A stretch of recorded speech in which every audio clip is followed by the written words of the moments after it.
Pour entrer dans le royaume des cieux, il faut faire la volonté de mon Père. Alléluia, Alléluia. Cherchez le Seigneur, tant qu'il se laisse trouver.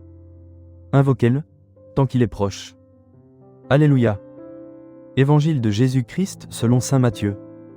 En ce temps-là, Jésus disait à ses disciples: Ce n'est pas en me disant « Seigneur, Seigneur » qu'on entrera dans le royaume des cieux, mais c'est en faisant la volonté de mon Père qui est aux cieux.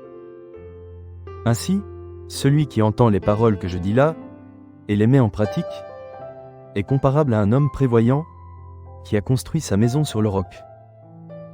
La pluie est tombée, les torrents ont dévalé, les vents ont soufflé et se sont abattus sur cette maison.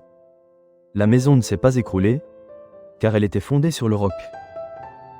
Et celui qui entend de moi ces paroles, sans les mettre en pratique, est comparable à un homme insensé qui a construit sa maison sur le sable. La pluie est tombée, les torrents ont dévalé, les vents ont soufflé, ils sont venus battre cette maison. La maison s'est écroulée, et son écroulement a été complet. Acclamons la parole de Dieu. Nous rendons grâce à Dieu. Prenons un moment pour méditer sur ces paroles. Ce n'est pas en me disant « Seigneur, Seigneur » qu'on entrera dans le royaume des cieux, mais c'est en faisant la volonté de mon Père qui est aux cieux. Combien de fois, dans notre vie, nous limitons-nous à prononcer des mots, des prières, sans réellement les incarner dans nos actions? Jésus nous rappelle ici que la foi véritable se manifeste dans la pratique. Ce n'est pas suffisant de le reconnaître du bout des lèvres, il faut construire notre vie sur le roc solide de sa parole, en agissant selon sa volonté. Demandons-nous, qu'est-ce que Dieu attend de moi aujourd'hui?